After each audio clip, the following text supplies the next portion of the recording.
So Neil, when you say have fun in the beginning of that, like when it says have, oh shit, sorry. When you say have fun in the beginning intro, is it a command or is it just a suggestion? I don't know why. I farted once in a crowd and I walked away and blamed it on someone else. Do you want to analyze that too? I don't know. I mean, just because you look like Dr. Phil doesn't mean you are Dr. Phil. Hey, fuck you, man. Dr. Phil has that horse shit going. I get that shit going. I was just You're from Texas too, aren't you? Just like Dr. Phil. I can't say his like whole way of therapy is like, just stop doing it, man. You know, he just yells at the people, and that's supposed to be therapy, and it's not. It's not. You know, it's a good thing, man. I doing all this traveling, we also got pictures of our dog. Like, you know, here's our dog at a doggy bar in front of a dog that's kind of like him. This is a good picture. He's very outspoken these days. Yeah. And has his own statements to say. So I can't repeat that without us getting taken off the air because we're in the first 2 minutes. But if you want to see that picture, there you go, guys. Neil, do you like ice in your drink? No, fuck ice. Yeah. Woo. Oh.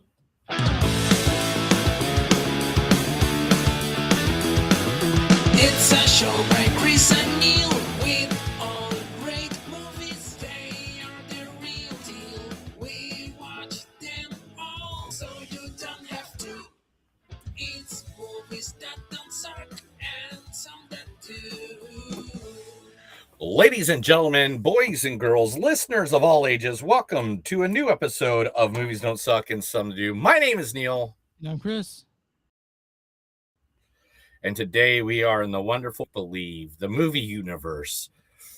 We are going to be reviewing two. Count them two. Is one of your fingers bigger than the other?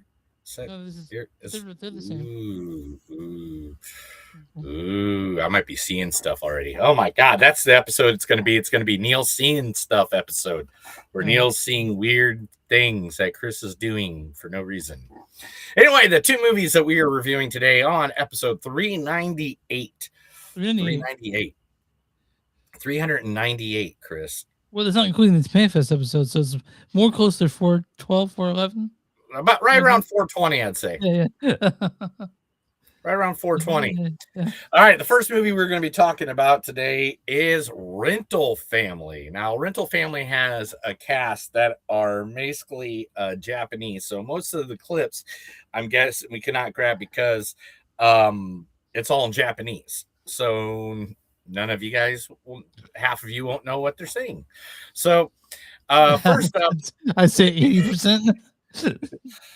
I don't know. We don't know. I'm not going to guess. I'm not going to guess the intelligence of our audience like that. No, it's not saying so. Just say like a breadth of audience. I don't know how many Japanese listeners we have, but we'll see. Yeah, that's true. That's true. Well, messages. Put a comment in the in one of whatever platform you're on if you speak Japanese. But anyway, first in this movie is the wonderful Takehiro Hara. We sell emotion. Oh, how? We play roles in the clients' lives. Oh, thanks. But you can't just replace someone in your life. Yes and no. But people are willing to take a leap. The actor, the surrogate. You don't have to be that person. You just have to help clients connect to what's missing. Like what? Well, could be anybody from their life or feeling they once had. Parents, siblings, boyfriends, girlfriends, best friends. We played it all. Well, they could just get a therapist. It's not that easy here. Yeah, where's that from? That's from Rental Family, the Yeah. movie that we were talking about. God, you could have just done that with all the actors. Why didn't you just do that? Oh, well. But also starring in this movie, the man, the myth, the legend himself. Never heard a bad word about this man. Academy Award winner now too. And we're Academy Award winner. We're gonna talk more about him in depth coming up in the review. Mr. Brandon Fraser. Brendan, not Brandon. But Brendan. That's what I said, Brendan. I need to know that she's gonna have a decent life where she cares about people and other people care about her. And she's gonna be okay. I need to go. Mary, she doesn't I have to go. have anyone else. I need to know that I have done one thing right with my life. Yeah, from his award-winning performance as. None other than George of the Jungle. Yeah, that's right. No, it's totally you right. That's where that's Hey, from. hey. Don't talk to me about rock and roll. I'm out there in the clubs and on the streets and I'm living it. Okay, fair enough. Yeah. Don't talk to me about rock and roll. But Rental Family, there's a whole cast of people. This is a film that we're going to be talking about. Just hit the wonderful world of Hulu or Disney, whatever. Yeah, whatever. Disney owns Hulu, right? Yeah, it's Right. just now it's Disney Plus. Yeah.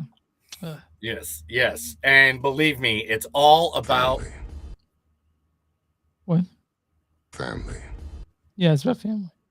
Rental family. I mean, I it's don't like have friends. I got family. yeah. Right. All right, and that's the first movie. The second movie we'll be talking about is the one that's been taking the box office by storm. No, it's not, dude. It's not making its money back at all. Oh It's- man, it was doing so well, and now it got buried. That sucks. Yeah. All right, well, we'll talk about that here in a little bit, and that's Crime 101, starring none other than Monica Barbaro. You were in a carnival. You are so completely full of shit.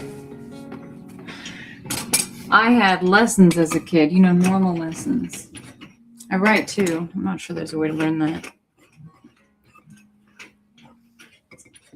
Too hard. Excuse me? You tried too hard to write. Really? Yeah, if you're asking. I wasn't. Sunsets and seagulls, smell of buttercups. Your songs are like an oil painting at the dentist's office. You're kind of an asshole, Bob. Where's that from now?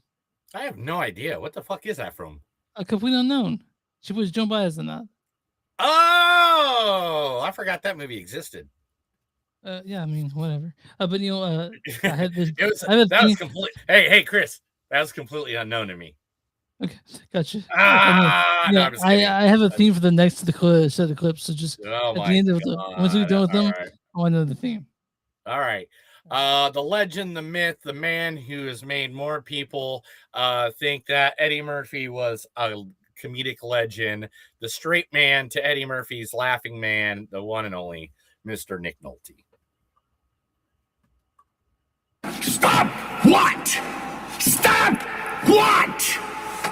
Think of all those men out there in their uniforms, barking and swallowing orders, inflicting their petty rule over the entire globe. Think of all the harm they've done to you, to me, to humanity. Where's that from? Blue Chips? No, Hulk, 2002 Hulk with. Oh man, I have not watched the Ang Lee Hulk in so long. That's Ang Lee Hulk, right? Yeah, Ang Lee Hulk, yeah. The first one with many Eric many Bana. years ago with Eric yeah, Bana. yeah, with the man, I forgot about. Oh man, go back and watch that. Yeah. I don't know. Who- Wasn't who- Jennifer Connelly? Yeah, Jennifer Connelly played Betsy, didn't she? She's still hot as fuck too. It's crazy. But All right. Also in this movie, the Joker himself, Barry Keoghan. I'll tell you what I really think. I think you don't really care about his motives, whether he loves or hates you. I think somewhere deep down, you're just terrified. Because you're not sure he's wrong, huh? You think they deserved it, huh? You think they deserved it.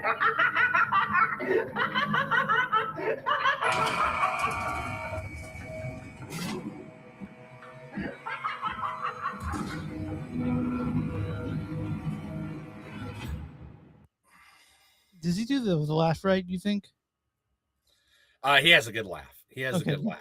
Yeah, I but mean, the, no to one- you, no like, one's- to you, when it comes to the Joker laugh, you have a very specific laugh that you want the Joker to do.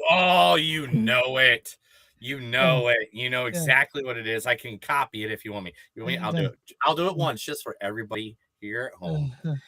Neil is overly obsessed with the Joker. One of his first tattoos ever at the tender age of 18 years old was the Joker on his arm because I love the Joker. I love we need what's those references? This is way before the Joker movie with this is 1998. 1998 was when I got the tattoo. And so for years, I love Mark Hamill's Joker when he'd go, "Oh, hey, Batsy."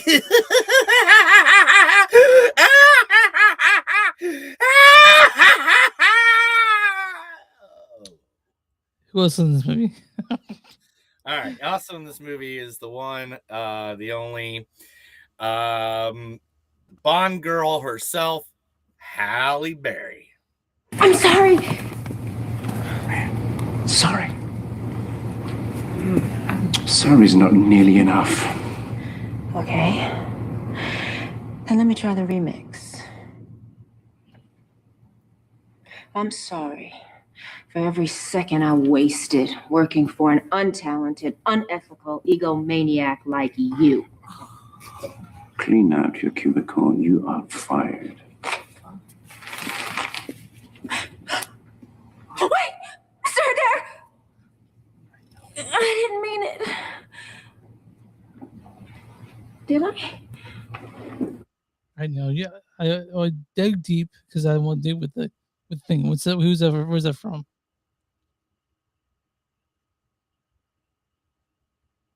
Think of the thing. X-Men? Close. Catwoman. Catwoman. Oh, okay. I forgot. I'm gonna say this to you. Yeah. I don't think I've seen that since the theater. Yeah, I've not seen it once. Heard it was terrible. Yeah, I saw it in the theater, and that's how I knew it was terrible. What's worse, that or Madam Web? Oh, Madam Web. Oh, okay, all right. Like Halle Berry cared. Yeah. Like she tried. It was just a shitty script, and no one else cared. So she tried, but nobody tried in Madam Web. Everybody called that fucker in. All right, yeah. We'll talk about Madam Web later on today. All right, Mark Ruffalo, aka the Hulkster himself.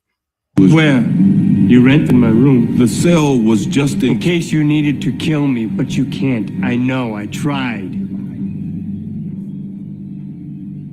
I got low. I didn't see an end, so I put a bullet in my mouth and the other guy spit it out. So I moved on. I focused on helping other people. I was good until you dragged me back into this freak show and put everyone here at risk. You want to know my secret, Adrian Romanoff? You want to know how I stay calm? Dr. Banner.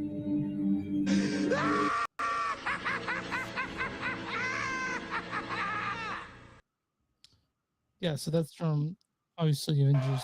Well, let me tell you something, brother. We got one more to go now. There's the Hulk and then the other Hulk. Get it? The Hulk and the Hulk. All right. Yeah. That was from the Avengers. Yes, I know that by heart. If you did not see me, literally now, word for word. He's beautiful. He's sexy. He knows how to tell the weather, even though he wasn't part of the broadcast and he just walked up on a camera. He makes everybody feels good and smile. In fact, to make people feel good in this movie, he slimmed down to make everybody else look more normal size because of how buff he usually is. He's the man, the legend, the myth, the god, all known as Thor Odin's son, Mr. Chris Hemsworth. Thor, he's back. That kid on the TV just called me a dickhead again. Noob Master. Yeah, Noob Master 69 called me a dickhead. Noob Master, hey, it's Thor again. You know, the God of Thunder? Listen, buddy, if you don't log off this game immediately, I'm gonna fly over to your house, come down to that basement you're hiding in, rip off your arms, and shove them up your butt. Oh, that's right. Yes, go cry to your father, you little weasel. Thank you, Thor. Hey, let me know if he bothers you again, okay? Thank you very much. I will. So, you guys want a drink? What are we drinking? A beer, tequila, all sorts of things. Obviously from what? That's from is that Thor? No, that's Infinity War. That's Infinity War. No, Endgame. That's Endgame. Yep. And it's a And perfect. and this season. one, You people are so petty and tiny. Yeah. that's from Yeah. Avengers. But that's a clip I picked especially for you. And your theme is DC versus Marvel. Yes, good job, Neil. I knew that from the second clip, but Yeah. I didn't want to ruin it for you. Mhm. I was like, he's doing DC versus Marvel, isn't he? Yeah. But yes, that is some of the people that are in the movie Crime 101. We'll talk about that amazing, groundbreaking movie here in just a little bit. Chris, tell everybody where they can find us. You can find us online, moviesdon'tsuck.net. We're at facebook.com/moviesdon'tsuck podcast. We're on Instagram, MTS Podcast. We're on Boostlet, Movies Don't Suck Podcast, on social media, BSKY. We're also on Patreon, patreon.com/moviesdon'tsuck. You guys want merch, go to TeePublic, search Blackwood Ass Productions. You'll find their shirts there along with stuff Neil's made. Or if you don't like TeePublic, go to bonfire.com, search Movies Don't Suck and something to do. You'll find more merch that stuff Neil's made. If you guys want a free sticker, send us a message on one of our socials or send it the old-fashioned way, like old people do, at info@moviesdon'tsuck.net or moviesdon'tsuckpodcast@gmail.com. You guys, if you're listening on YouTube, subscribe. If you're watching this anywhere else, just go ahead and subscribe, follow us, tell your friends, tell everyone. And who we gonna love to today? Who We're gonna be get our digital love, hug to? dude. So Chris, man, gosh dang it, I'm sorry. I'm getting indigestion all of a sudden. Give me just 1 second. Oh, sorry, people at home. I'm gonna pause the mic. Neil's burping, guys. There he goes, right there. He's drinking something. All right, sorry about that. Cut that out. All right, now just ask me again and just go from that point. Neil, who are we gonna big digital hug to today? Well, Chris, if you didn't know, I'm in Laurel, Mississippi, home of HGTV's show Hometown. Yeah. That's Ben and Aaron Napier who runs the show of Hometown on HGTV. It's a wonderful show. Go pick it up. So, right across from the Scotsman General Store, me and my wife on Friday night stopped by this place, and I'm telling you, Chris, you would have had a blast. The place was called 320 on Fifth Street. Oh, 320, nice. yeah, 320 on Fifth Street. Now, this place is this is the backdoor venue area. Now, this is not what it looked like when I was there, because when I was there, nothing was going on. I'll show you my picture. I got a picture. Okay. Same back area. Nobody there except for one other table. Yeah. But they do have musicians there Yeah. all the time. And this was what it was looking like when we were leaving. This is this karaoke night, which is every Friday night, it seems. This is their schedule of the week. Every week on Facebook they put up a schedule of what they have. Nice. Now, Chris, this is the funnest part of this place. And besides the staff and the people that are there, they are all amazing. I can't remember their names right now, but they were all just the nicest people. Their menu, because they also blues players play there, freaking musicians, local musicians. They're a big supporter of music. Their menu, all their items are named after artist or artist named food. Nice. Like the LaBelle Melt, the Gritchuin, the TLC, Yeah. the soup For Henry Jones. soup for Henry Bones, no bones, no bones. Yeah. Now, this is a picture I took of the menus, and I see how the light reflect on the top there when I took it. I Well, I didn't mean see. that. I love rock and roll egg roll. I love rock and egg roll. Yep. Bullet with buffalo wings. Oh. That was weird. Yeah. But anyway, so bullet with buffalo wings, Yeah. the basket case. Yeah. My thing, which you can't see because my phone glared it out, Mhm. was what we had, Chris. And I'm going to show you the picture, and I want you to try to figure out what is the name of that food. Now, it looks I'll like give, it's- it is poured pork nachos. But what musical legend did they name them after? I don't know, man. I can't. I just pulled nachos. You have to tell me, Neil. This is amazing. You ready for this? They're Les Claypool nachos. Oh, that's nice. Nice. So of course we had to order them. Yeah. Les Claypool pork nachos. For you guys It's, who don't know, Les Claypool is the bass player for the bass player we got at Primus. Yeah. A Primus, and like he's Yeah, one yeah. of the most famous bass players. So anyway, so if you're in Laurel, Mississippi, seriously go check this place out. It's 320 West 5th Street, Laurel, Mississippi. They're open Wednesday through Sunday. Great times. Go to their Facebook. They have their whole entire menu up there, and all their events. And that's 320 5th Street spelled out on Facebook. And I'm telling you, the people are awesome. It was awesome. It's a good time. And I mean, seriously, Chris, and if you don't want ice in your drinks, you can just, like my dog, tell them to say fuck ice. Yep. A quick question about the general store, Neil. Mhm. You went in there, right? Yes, I did. Do they sell old candy like in fucking Cracker Barrel? No, it was more like it was like wood stuff that Ben and his partner made. Okay. A Scotsman, but then they had books, and then they had a bunch of local stuff. So Okay. like jams from a store, but they did have a soda shop. Like they Okay. had like one of those A soda stores that fountain, have yeah. like 942 sodas. Yeah. Yeah, and that was cool. There's a chill store that me and Leo forget to go to that's right down the street from us, and I can't wait to go there. We'll probably do this weekend if we remember. It's the shiny general store, and I haven't been. So Yeah, I haven't been in a while. I lived there. I haven't been ever. I've lived here damn near 10 years. I've never Yeah, been that- Take yeah. 100 photos. Make the people hold up soda bottles and a sticker, Yeah. and then Of we can the use it show. next week. Yeah, Yeah, then we can promote it next week because we want to Yeah. promote people and their businesses. Yeah. Right. But I think it's time we talk. Oh, movies, to right? talk about how I'm in Laurel, Mississippi, and where the show Hometown is produced. I mean, you made this joke a lot of times last week, so I think maybe we need to move on from that. Maybe. What do you think, All Neil? right. Yeah, here we go. Rental Family. Rental Family, directed by Hikari. Sorry, Neil. I didn't have the stuff pulled up because I wanted to. Directed by Hikari, just a singular name, Hikari. This stars Brendan Fraser as Philip Vanderpool.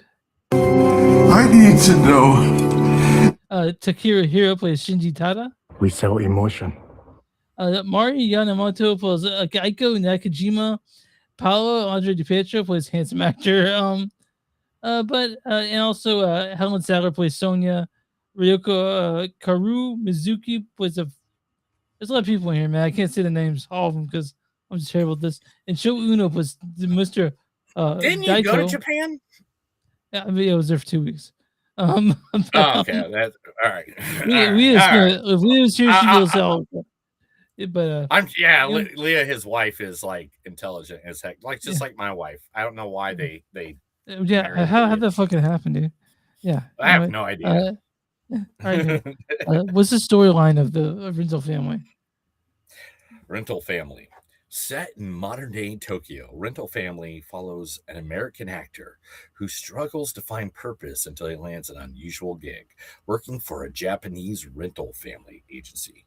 Playing stand-in roles for strangers as he immerses himself in his clients' worlds, he begins to form genuine bonds that blur the lines between performance and reality. Confronting the moral complexities of his work, he discovers purpose, belonging, and the quiet beauty of human connection. So this movie was made to make you cry at least one point in the movie. That's why it's made. Like 17 times. You cry like 17 and a half times. Like, especially if you're like used to a lot of drama or not even drama, trauma. Let's do the TR. Get the D out of here. Like TR, trauma. If you have any kind of trauma in your life that you have like massive trauma and PTSD from, more likely you're going to run into it somewhere in this movie. There's lots of sad shit. But it's also it's gonna warm your heart too at points in this movie. It's a pretty a safe movie for Brendan Fraser to do when it comes to like things that are not gonna ruffle any feathers. You know what I mean? It's a cute little movie. It's what it is. It's and Brendan Fraser, he's won an Academy Award. He has nothing to prove anymore, so he can do whatever he wants, and he did this one. It's a Oh, man, all right. Okay. Brandon Fraser has the ability to make you feel whatever emotion he wants you to feel. Yeah. And he is a professional at it. Even in his dumb movies like George of the Jungle, He's still and George stuff like and that, you're still you feel what he wants you to feel. Dudley Do-Right, was it Dudley Do-Right? Dudley Yeah, I Moore? think he was in there, right? Dudley, Yeah, he was Dudley Do-Right. Yeah. I mean, like like those movies and stuff like that. He was still the whole reason those movies still made money was because of Brandon Fraser. Yeah, Brendan Like Fraser. he knows how to make you feel, and he's been doing it for decades. School Ties, With Honors, and that was before even he was Link from Encino Man. You know, like yeah. But like he is amazing, and he killed this movie. So the thing is about any movie that Brendan Fraser's in, he's always like, when he's in it, you're like, that's a whole other star, a couple stars up from what it could have been. You know, like him being in it just elevates this movie to things that maybe other actors can do. You know? Yeah, 100%. It is literally a actor. He's an actor that brings more to whatever project he's in. Yep. Like, I remember this one time many years ago. He was sitting there and someone told me, hey, they're going to make a movie about people being airheads. And I was like, cool. And then Don't talk to me about rock and roll. I'm out there in the clubs and on the streets and I'm living it. Yeah. That is still one of my favorite movies and probably one of the most quoted movies I quote. Because of one line. Is the lead in that movie, isn't he? He's like the main guy, right? It's him. The three airheads are him, Adam Sandler, Brandon Fraser's the lead, Adam Sandler is drums, and Steve Buscemi is the bass. Yeah. And I mean, go ahead. It's so this movie it does that thing that a lot of movies, like when you're in a different country, just the sort of cultural differences. I think Gung Ho had a little of this, even though it wasn't like they were here in the U.S. And they just sort of they try to make you realize the cultural differences, and then they play on it. There's a lot of that, you know. It's gonna make you. It made Neil cry. It made me cry. Sweet Channel. Like every 5 minutes, I was like, well, especially when it got to the end.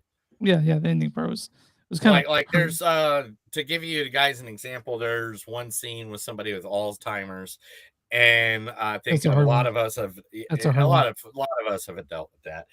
And there's this whole scene between him and Frasier that it was just heartbreaking. It was Yeah. so heartbreaking because especially when you've seen someone that you love go through that, it's just one thing after another. It's just bad. Yeah. And so, yeah, for people, there's relatable things in this, but you also get a sort of a eye in Japanese society. If you're not quite familiar with it, this movie does a pretty good job of like explaining a lot of stuff that happens in this. And before you guys don't know, this rental family thing is based on real service. They still have this service. Yeah, They still it's offer it. it's Yeah. based off of service that they have in Tokyo because therapy and stuff like that, I guess, is they see it as weak or something It's like that. stigmatized still. It's still mental health is still stigmatized in that part of the world, and so they do this to sort of maybe get in place of that. Yeah, this is by any means, this is not one you watch with the buddies to hang out and be like, let's watch this new Brandon Fraser movie. Because by the end of it, you guys are all just going to be like, all right, it's happy, but it's sad. Oh, Neil, And we're all- just so you know, you and I would probably watch this together. Oh. That's why.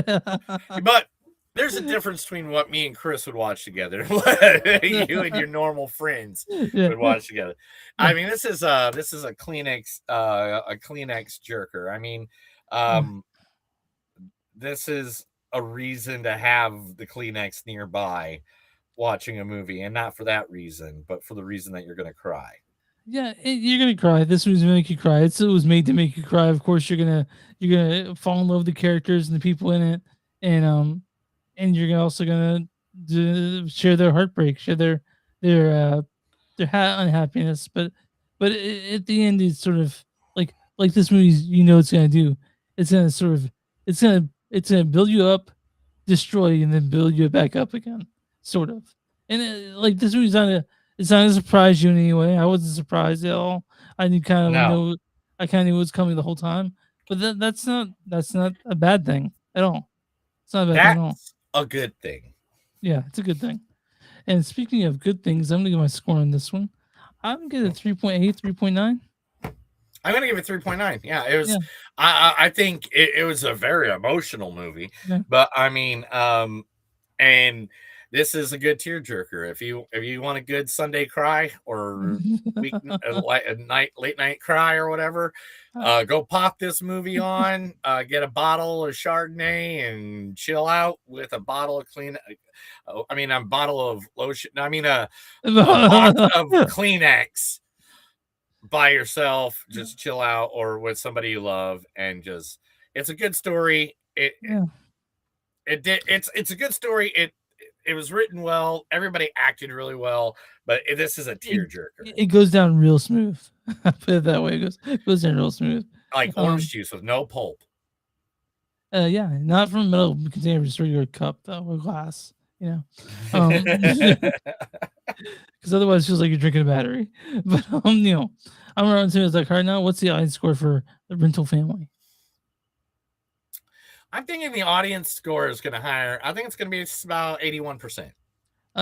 It's verified hot at 96%. 96%? Damn. Yeah. So I did not expect that. Audience says. So I understand. Yeah, a feel-good story to warm you up this holiday season. Rental family explores loneliness while reaffirming the significance of human connection. All right, Neil, what is the Big Bang critic score for Rental Family? Oh, big bad critic score. They're gonna give it 88%. Oh, so close. Certified Fresh 87%. 87? Oh, I was gonna Yeah. say 87. I went 88 because that's like I say 7 too often. Critics' consensus is a sweet-natured drama about faking human connection until you make it. Rental Family provides Brendan Fraser an ideal showcase for his sensitive star power while backing him up with a terrific ensemble. I'll read a good review and a bad review. Here is a bad review. They're hard to find, by the way. This is from Windy Eye Here. Observer. Buy yourself some talent. This is Wendy. Although Fraser plays a character without almost childlike naivety, there's something there that I put in about his big, wet sponge of a man who lives ultimately in the role he's designed to play. And whatever. And this is from Adam Sweeting at Art's Desk. He says, a delicate and shrewdly observed web of comedy, irony, tragedy, and culture fusion. Rental Family is a little treasure. 5 out of 5 stars. I mean, yeah, I don't know if you had that ready to go with the treasure part, but yeah. I got a question. So this is my question. How much do you think a rental family is? I didn't do the research on how much it costs. Did you do the No, I did not. I did not. But like I'm very let's see. Let's ask the internet gods. All right. Oh no. How much can you rent a family in Japan? Yeah. Mm-hmm. Yeah, okay. It says, you mean renting a fake family or a family-sized place? So let me go to Fake family. Fake family. Yeah, it's like fake family, dude. What the heck? All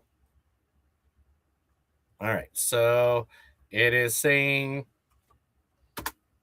all right, this is research, people. This is things you need to know in the world.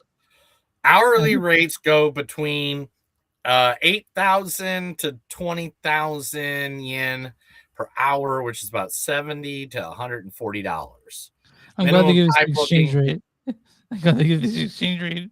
So yeah, it's often there's a minimum booking about 2 hours, so you'd have to pay about 150 for a family. For a ceremony, it's usually around 3,500 for the whole ceremony. Oh, for like the 5. Damn, I don't know if I could put 3,500.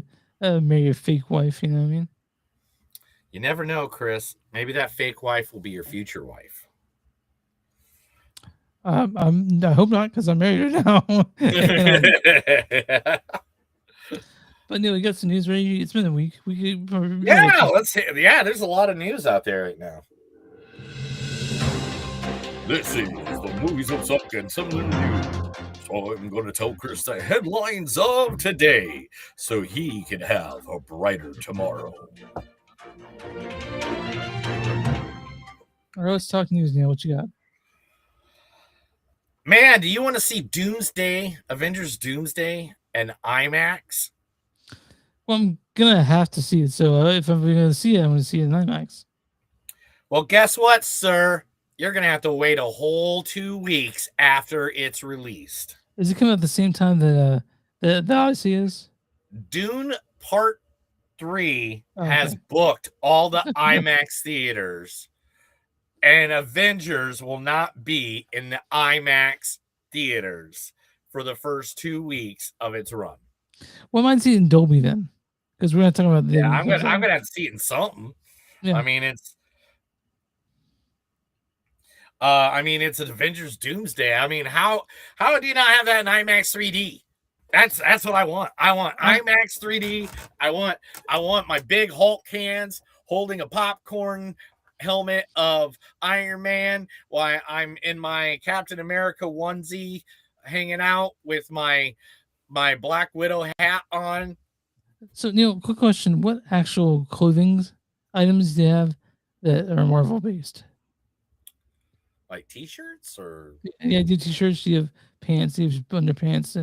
Yeah, I have a lot of different things. I don't know. It's all in storage. Which one do you still wear? Which stuff do you wear like consistently? Everything. The one I wear the most is I have a tie-dye of Captain America's shield, and I have American flag swimming trunks, and I wear that together as a swimming outfit.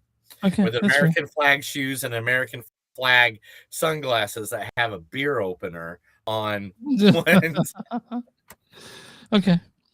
All right. But yeah, so if you guys want to see Doomsday, wait 2 weeks or but I imagine that No, I'm not. I'm gonna wait. The first day it's out, I'm there. I don't care what it is.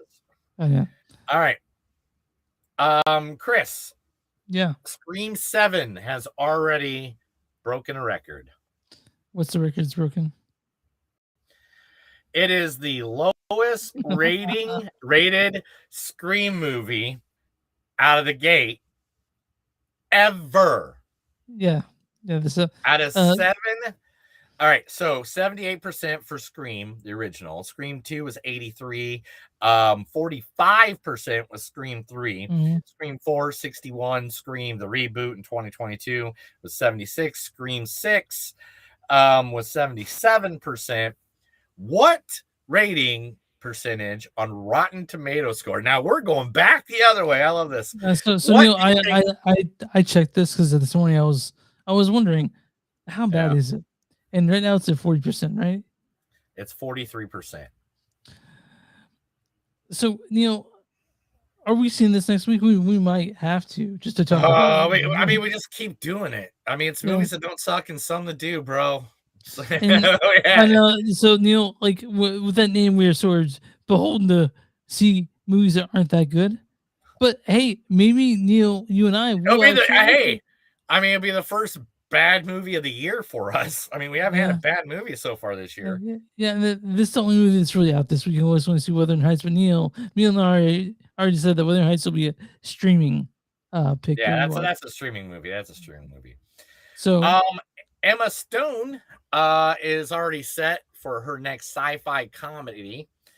After starring in Begonia, which got a bunch of money. we loved Begonia. Me and Neil loved it. She'll be doing I'm sorry. She's doing a rom-com. They're talking about her sci-fi movie. I read that wrong. Sorry about that. But she's going to be doing upcoming rom-com called The Catch with Chris Pine. That makes sense. They're both really good looking. And if you want to make a rom-com, you gotta make sure you put really good looking in those parts in there. It'll be Dan Levine, Sean Levy, and Michael H. Weber will be the ones writing and producing it. Okay. So, all right. It won't tell Yeah. me more about it, but Yeah. so, Chris, Gen Z has spoken. And there They is, say a lot, man. They say a lot.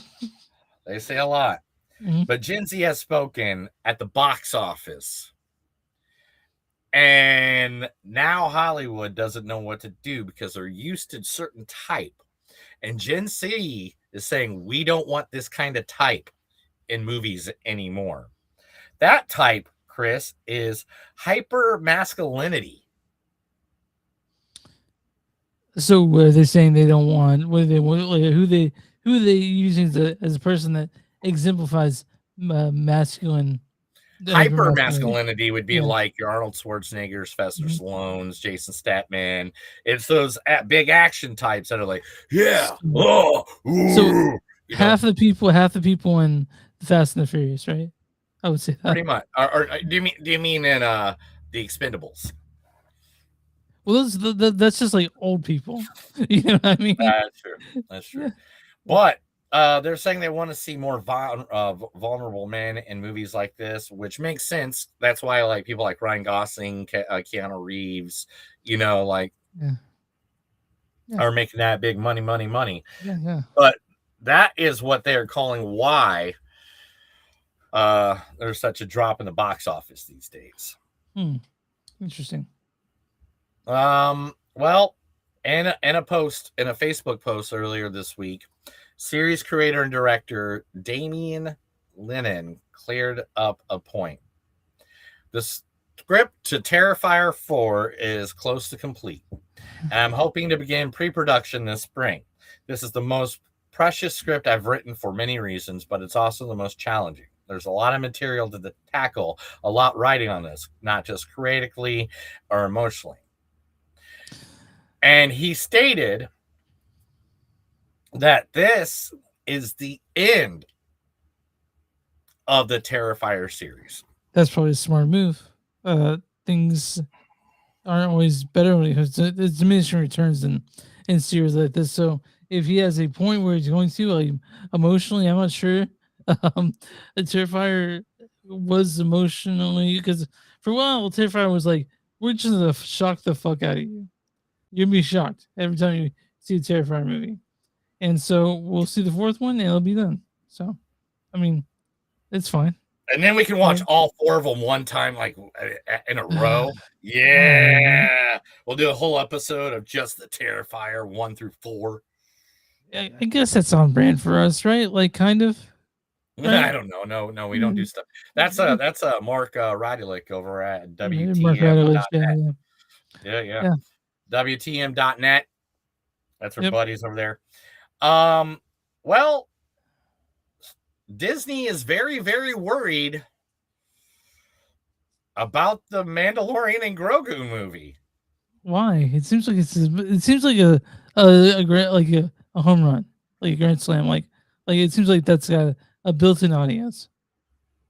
We got really, really cute Yoda. You know what I mean? So like, the concerns are that their unconventional 36-second Super Bowl spot for the Mandalorian and Grogu that featured the title characters riding a wagon pulled by tauntauns failed to generate the kind of excitement the marketing team was hoping to spark. Now, they said they got a sense that Star Wars Starfighter will be the one that the spinoff that's directed by Sean Levy, who did Deadpool Wolverine, will be the movie that everybody will love. And this might not do so well at the theater. What do you think? Well, we're gonna see it, but Starfighter sounds awesome too. So I don't know, man. Like it's hard to know. But do you think Scream's gonna make back at least what they paid Nev Campbell? Would they pay her though? Like we don't know. Do we know the terms of contract? Yeah, because it just got released this week. Because she said she wasn't going to do it, but she got paid $7 million. I do a lot of shit for $7 million, man. I think it should. You know how much Courtney Cox got paid? Well, she died in the last one. So what? How is she in this one? I thought Dewey died in the last one. Dewey and remember the ghost No, race she got her burn. survived. She got. Maybe she did. Okay. I have no idea. We'll figure that out.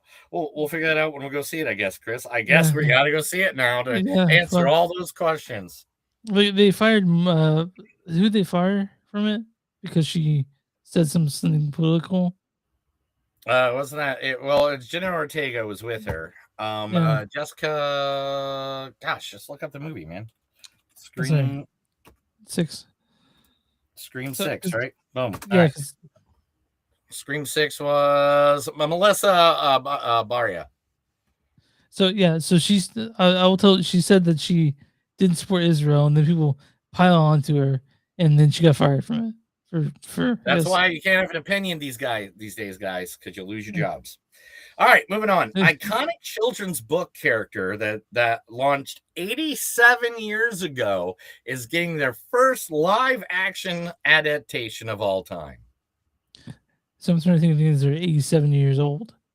It's they're doing Winnie the Pooh. That's happening. It's happened already. Is it because it went? Now, quick question: is it because it went to public domain? Is that why they're doing it? I don't know. They didn't say that. What's the movie? What's the book? What's the book? Madeline. Okay. The girl. Yeah. The girl with the red hat. Yeah. See. Yeah. Are you excited Madeline's being turned into the film. The movie they just secured. Sagamore Studios just secured the rights, and they are working on it right now. Huh. I'm sure that's because of Paddington. You know, there's nothing I don't love about Paddington. Paddington Bear is just a sweet bear. All of them. All of them. I watched it the other night. I went to sleep. I fell asleep to Paddington the other night. I'm not I gonna lie. want marmalade sandwiches. I want to eat marmalade sandwiches with Paddington Bear. So, yeah, that's what I want. But what else you had? What's on the stuff? The third movie in a series that we've watched the first two. We've watched the first two together. Mm-hmm. Is now getting a third movie, and it is going to be called The Last Temptation of Becky. Oh, we did watch the first two Beckys, didn't we? Becky and the Wrath of Becky. Now this is The Last Temptation of Becky. Now there will be a person, a very, very, very famous actor, who is going to be portraying an innkeeper who attempts to start the Fourth Reich.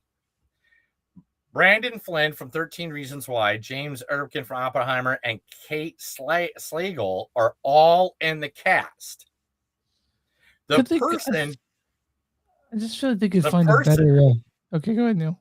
No. Sorry. The person who's going to be playing the Nazi who's trying to start the Fourth Reich is none other than the legend, the myth himself, Neil Patrick Harris.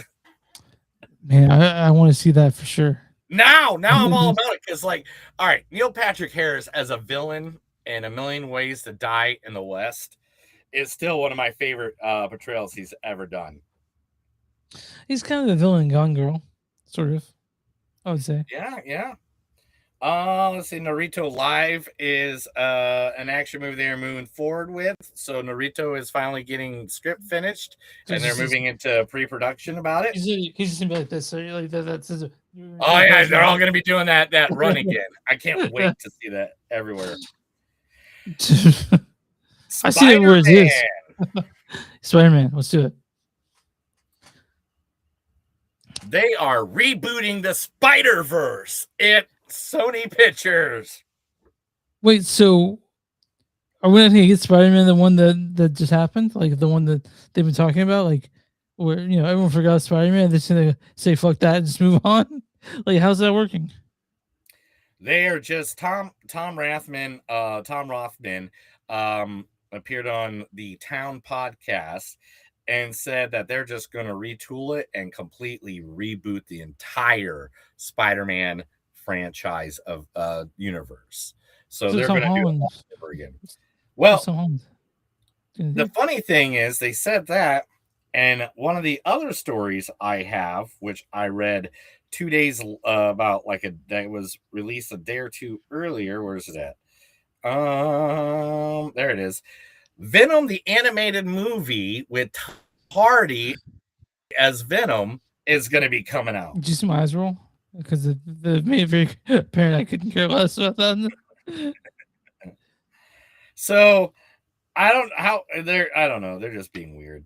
Talking about Brandon Fraser, since we just talked about a good movie he was in, talk about one of the most popular movies. Mummy 2, Mummy Returns, will be having a theatrical release because of its 25 years.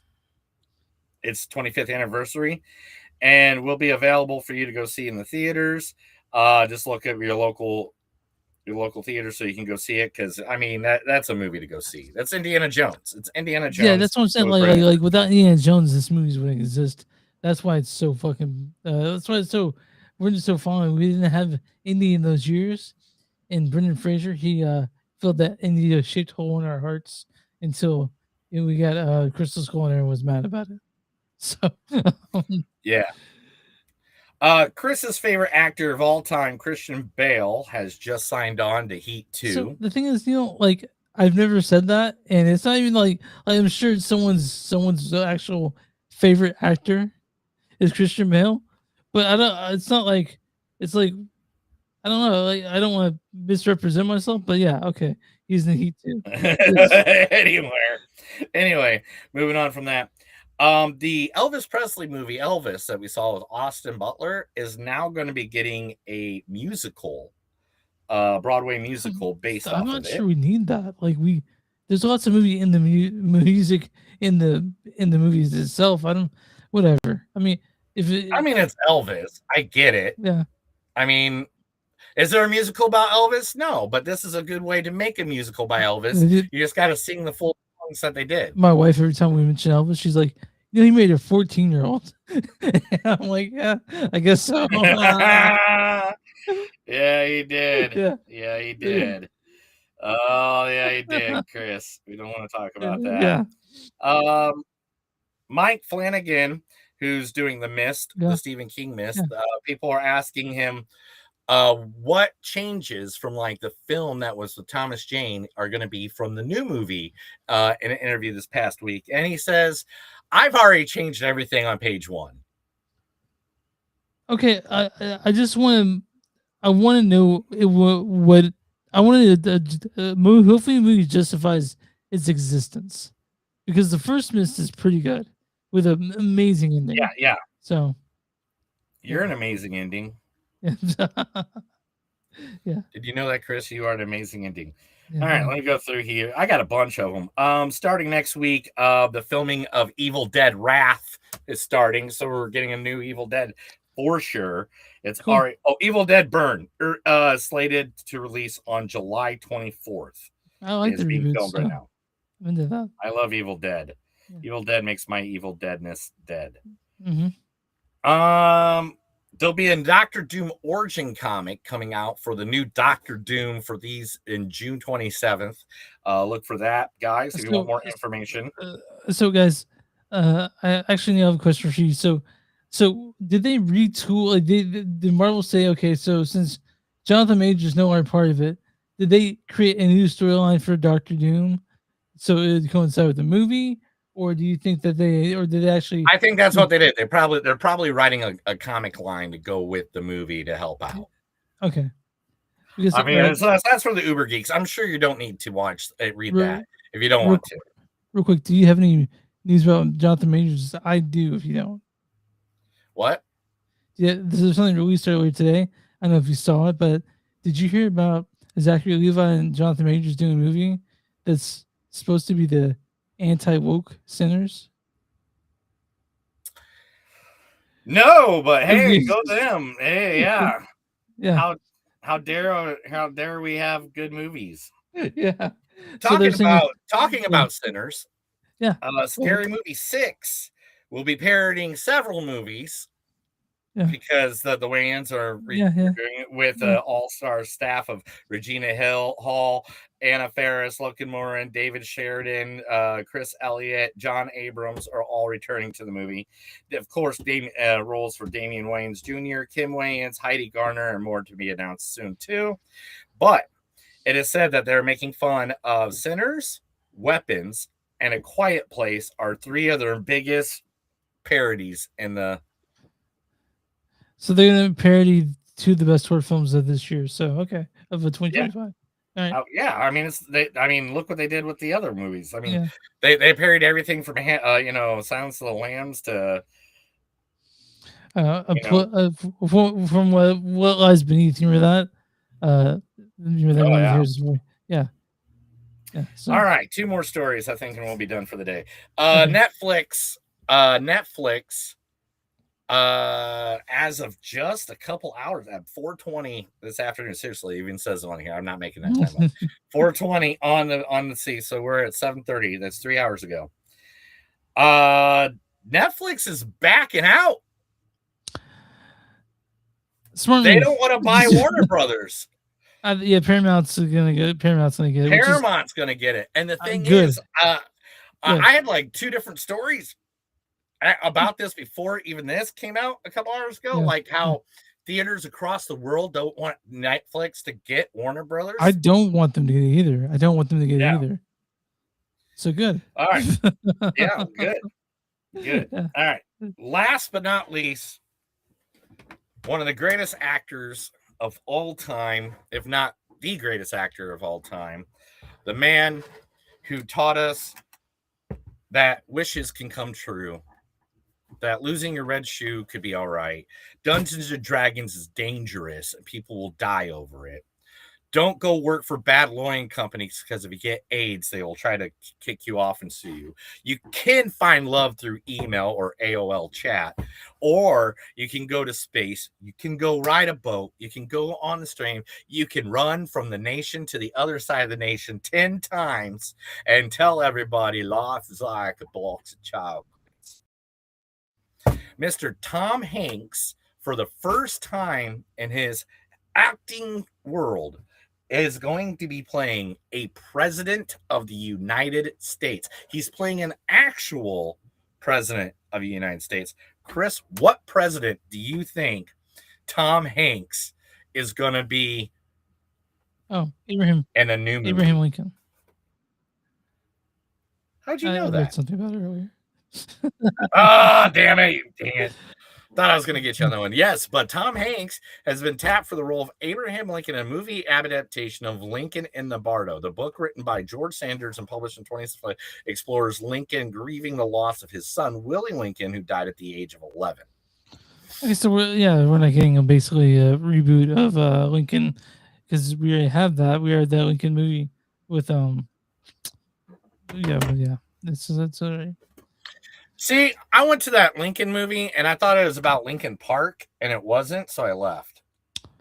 I knew it wasn't about Lincoln Park when I watched it.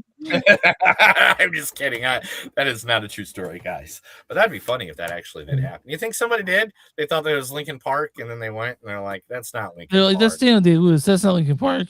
So they're like to the door before like the credits even hit. Like, who they were walked in there breaking and the was like- habit of watching the movies. I bet they felt numb. I bet they were just like, crawling in their skin. Yeah. oh, well, in the end, it doesn't really matter. And Chris.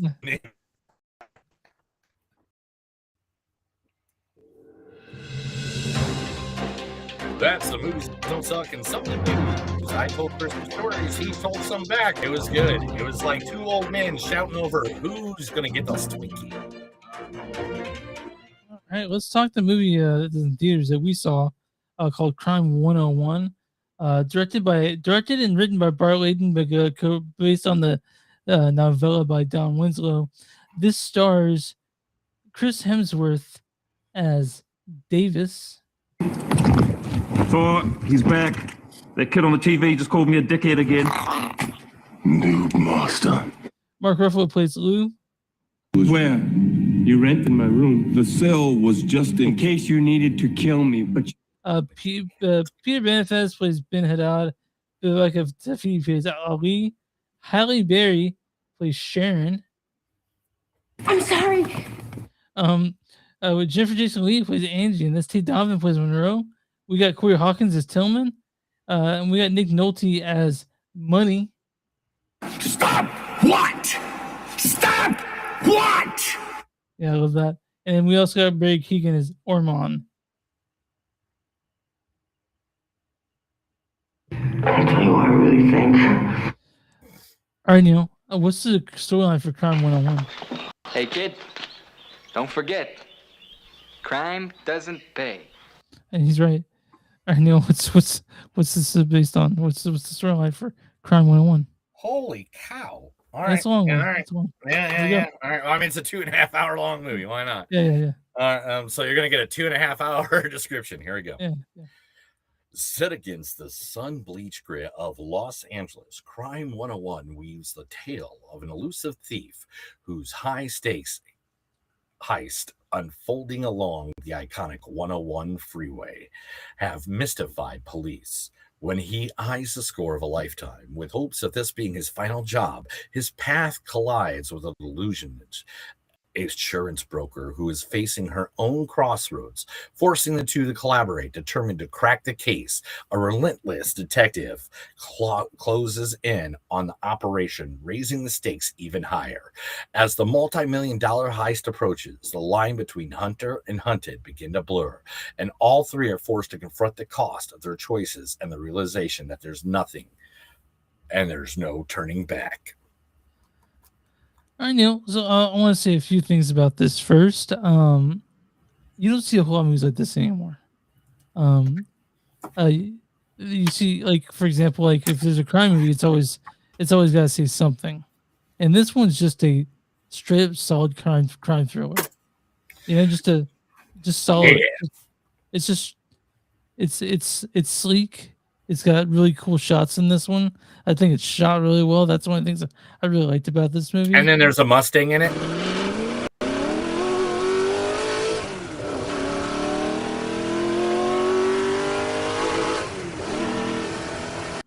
Is that the car you like?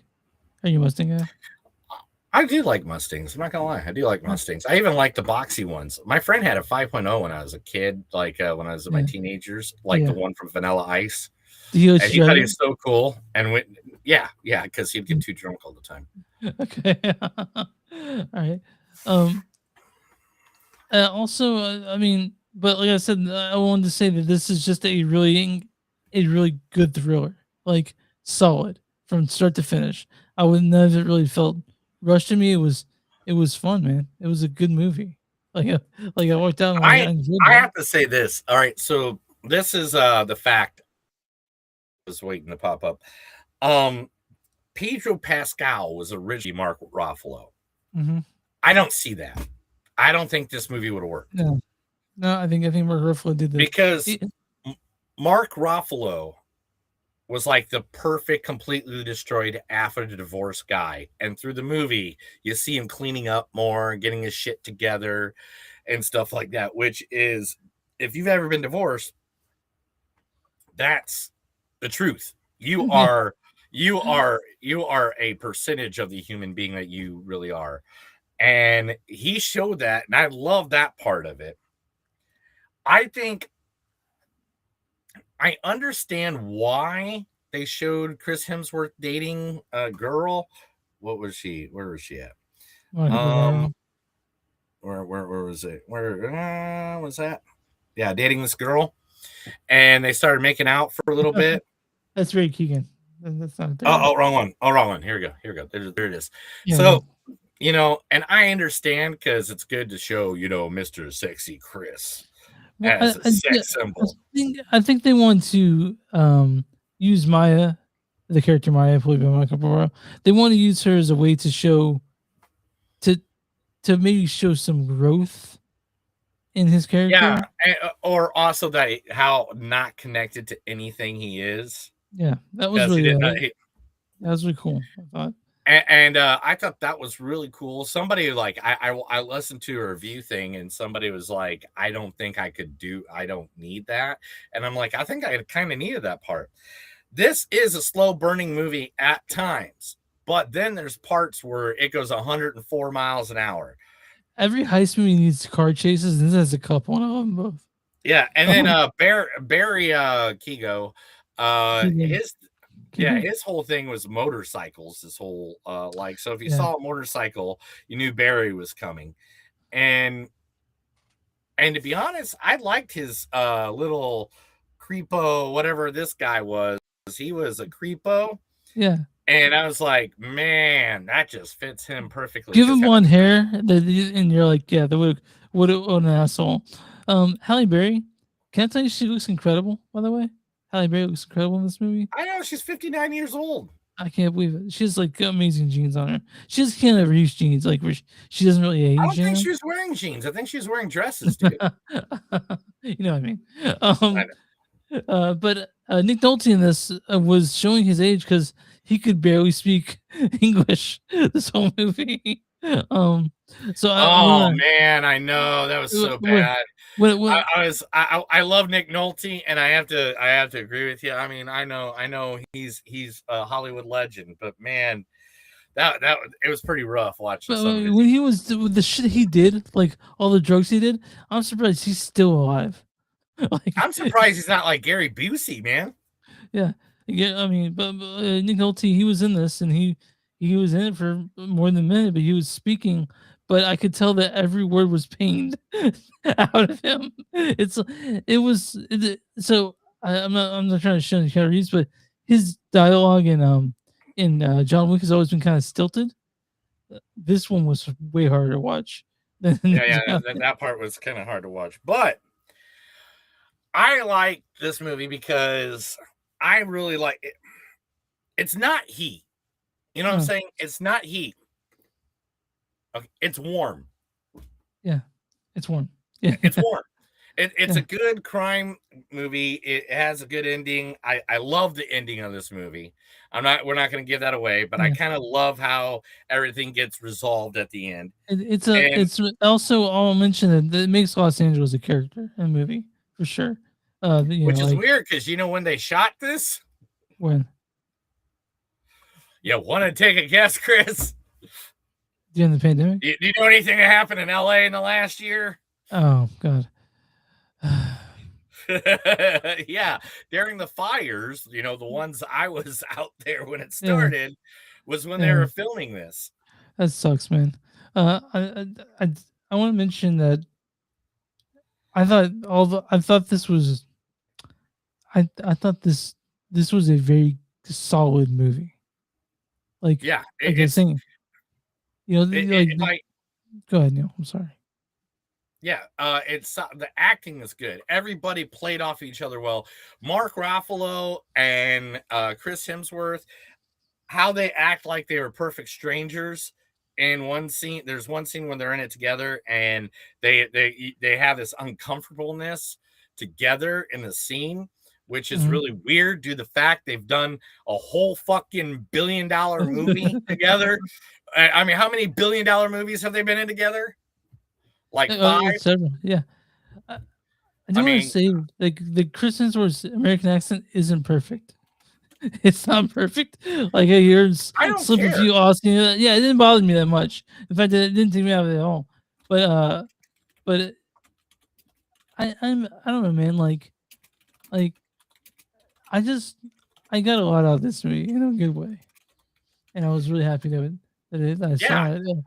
This is if you guys want, this is like an afternoon movie at home. I don't know. I understand why they put it at the theater. I mean, the car chases, I guess. So when Amazon bought it, which is based by Amazon MGM, they committed to giving it a theater release, which I think just to say, hey, we're not the bad guys here, which is, I mean, Amazon and Netflix are kind of the bad guys when it comes to movies, like when it comes to like theater stuff. But this is the 6th movie, by the way, that Mark Ruffalo and Chris Hemsworth and every single movie it's like 1, 2, 3. 3 of them are 3 of the highest grossing movies of all time. Do you think Mark invites Chris to his barbecues? I hope they do. I hope they hang out. I feel like Mark's the one you like out of all of them. I feel like Mark and Tony or Robert would be like the 2 I'd really want to hang out with. I don't think Chris Evans would like me because I'd make fun of the Patriots the entire time. Yeah, maybe. I just, one of the things about people like you and I, when you're in town, we hang out. Separate from movies, we do see movies together, but we do hang out. And I like to see when other people who are creative together hang out outside of work. Makes me feel happy. And so makes me feel happy. Makes me feel like that's the world. We're supposed to connect. We're supposed to love. We're supposed to love each other. Oh, Chris, my drink's a little warm because I didn't put any ice in it. Yeah, so fuck ice, right? Yeah, fuck ice, man. It's a thing, man. It's out of this world that's happening. One of the things I want to say about this movie also is I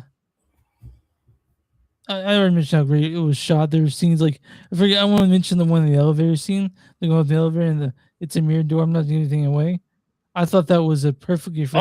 The Chris Hemsworth split. Mark Ruffalo. Yeah. Oh yeah, that was. There were some really good shots in this movie. Really good shots. I was happy to see. That's a good shot. It's just dude, look at these shots. Look at this shot. Yeah. And you can tell he slimmed down drastically for the film. Chris Hemsworth. I mean, look at this shot. Yeah, I mean, they did. Look at the face makeup they did in that scene. I mean, look, Chris Hemsworth looks just like Brendan Fraser. And then Mark Ruffalo is just like I think Tari. But I went backwards. I don't know which way I went here. All right. Oh yeah, dude, I forgot this one earlier. Did you like that? The toothpaste guy from. So I tried to find that so I could use it as a superhero that Brendan Fraser's done. I wanted to get superhero clips for everyone, but I couldn't. And the closest I think the closest thing that Brendan Fraser's a superhero is probably the Mummy, and even though he's not a superhero, but he's a superhero to me. Anyway, going back to Crime 101, this movie, it is. This is a good detective movie, guys. This is I don't know if it'll be put up there with like Heat and like Godfather or or Goodfellas or anything like that, or those great detective stories or Taxi, like the kind of movies that people are comparing this movie to. Yeah, but if you have I don't think it's trying to knock those out of the water. I think it's just using it sort of as a guide work, Yeah. Yeah. And to be honest, I think this is a good movie if you got an itch for a good crime drama and a little action in it, a little craziness in it, and you have 2.5 hours Yeah. to watch, 911's this is the yeah. movie for you. Chris, what's your score on this, dude? oh, I got to go first on this one. I mean, it was good. Man, I'm just gonna put it right at the same as the last one. I'm gonna put a 3.9 because I don't think it was beyond anything. Like, I wanted it to be a little bit more, I guess. The chemistry was good. You know what? I'll give it a 4. I'll give it a 4 just because the chemistry was good in the movie. Halle Berry was good. Mark Ruffalo was good. I'll give it an even 4. I'll give it an even 4. I'm with you on that one. Exactly 4. You and I had the same scores today, but that's exactly what I was going to say. Look at that. We did it ourselves. So yeah, guys, you guys could watch to go see this, or you could go see Scream 7, which we'll talk about next week. We're not looking forward to Scream 7, are we? No, we are pretty upset that we had to see this, but it's the show, like you said, Neil. It's New Zealand sucking something new, and we are ready to do something new.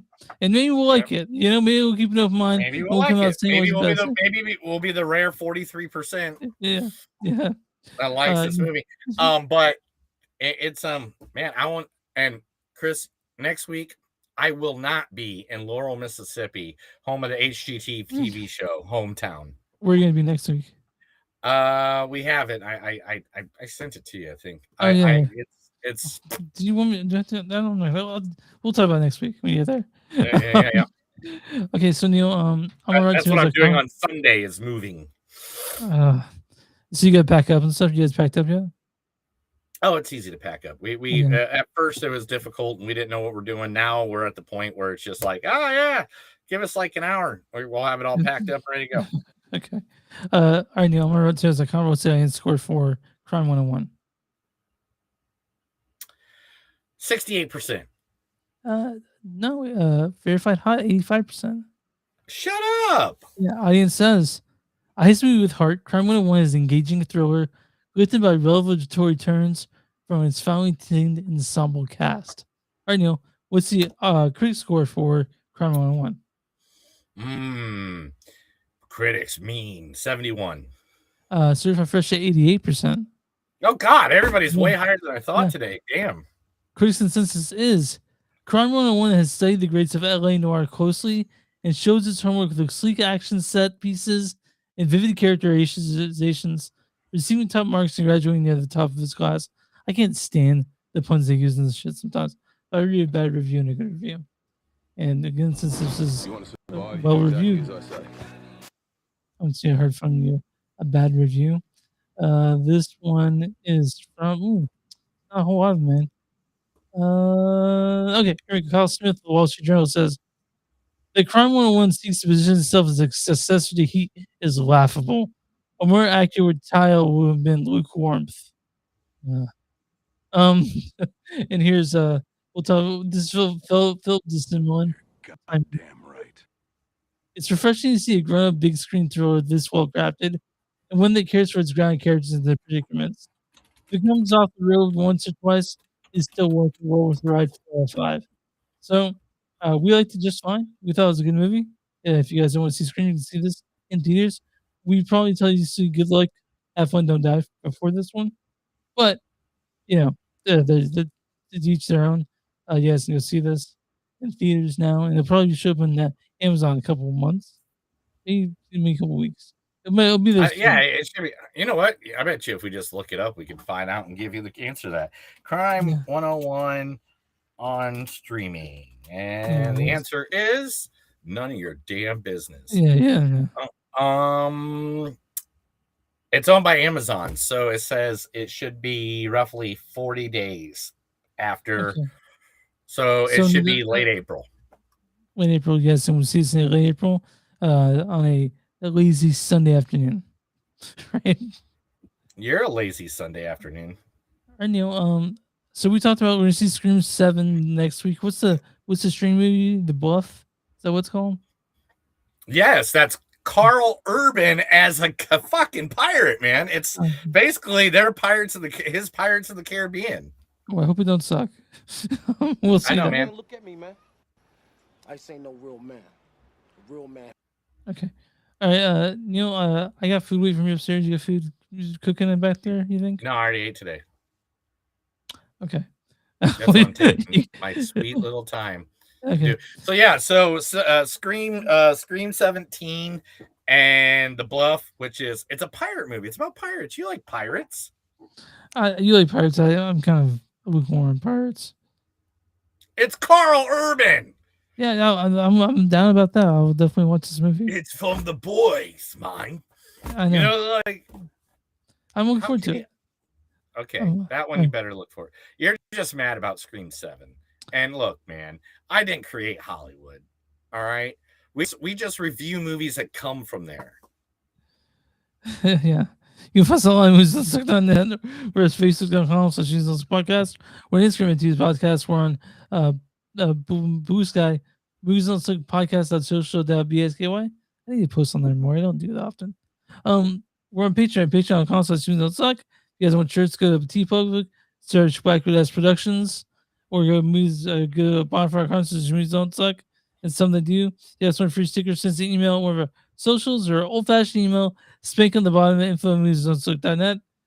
Send that off to us. If you guys watch this on YouTube and subscribe, if you're watching this anywhere else or listen to us anywhere, hit that follow thing. We like people. Follow, tell your like, friends. subscribe, follow If you- notifications, trigger that notification button, all the above. If you hear our nasally drone, just tell your friends about us. How about you guys- just share us? Just share us. Just share, There's a just share share. button on every video. Just Yeah. share. Yeah, Share us. Get us out to the world more. I try to do it, but then they keep on like pulling me because my name's actually on the thing. Yeah, that sucks. And It's then they okay. kick me out of things, and then I can't ever promote the thing. Yeah. It just sucks.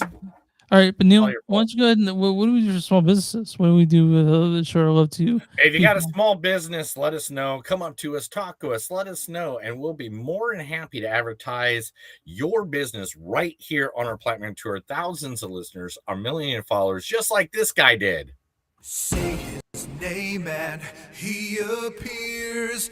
I believe in Joe Hendry. I believe in Joe Hendry. All right, I don't Yes. think does he follow us? He might. He followed me. That's good. so maybe I don't. He's NXT World Champion Joe Hendry now. So I mean, I believe it. All right. I believe in him. All right. Yeah, you believe it. I'm not gonna say his name. He might appear. But are you ready to get out of here? Ready to get out of here? Yeah, let's get out of here, buddy.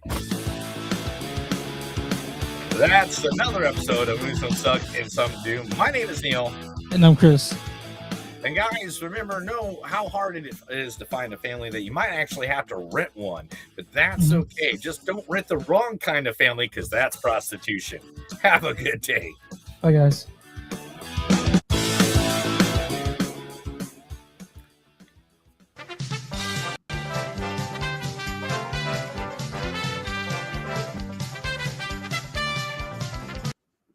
All right, everybody. Thank you for watching. I just noticed a lot of you guys coming in and out, If you want to throw something in the chat every now and then, you can. We will see it on all the platforms, and we will put your question, answer, whatever, right here to add to the conversation. Because me and Chris like being in loud rooms with a lot of people yelling things at us. Yeah, we do. I do. Do we? I don't know. I just found out Chris's weird kink. All right. What's my Anyway, kink? Oh, gotcha. people yelling at you. Anyway, thank you guys. Thank you guys for streaming us. Share us to all your friends, places, and ways. Thank you. Have a good day. Oh, Please guys, if you guys want to hear me talk more, I'm getting a lot of engagement of the podcast. What are you jamming? I sent Neil a new logo today that he really liked. So we'll see what happens. Yes. What are you jamming? And I'm going to be starting like 3 other podcasts. Yeah. And they're all going to be about what did I find in Chris's house when he wasn't home. You guys start that wrestling one, dude. You guys start that wrestling one. Oh, there's so many of them though now. There's so many movie podcasts. Like, what's the problem? Is there really? Yeah, I guess I need to find somebody that wants to do it with me though, and has the equipment and will actually like this is the thing about me and you. when we started this, both of us, like when we're like, we made it, it's a hobby. It is a hobby and we love it. But we made it like a job. Like we're gonna be at 6:30 on Thursday every time recording the Yeah, when I told Neil, I tricked Neil to say we'd do this 2 times a month, but I was like, no, we can do it every week. So yeah, it's just because we watch so much movies and we'd forget about the other movies. yeah, that's why. Because we're movieaholics. Chris is an Yeah. alcoholic, I think, but we don't talk about Cinephile. I'm not an alcoholic. I don't drink alcohol anymore. So it. California sober. So my drink is warm, dude. Sucks. okay, all right, man.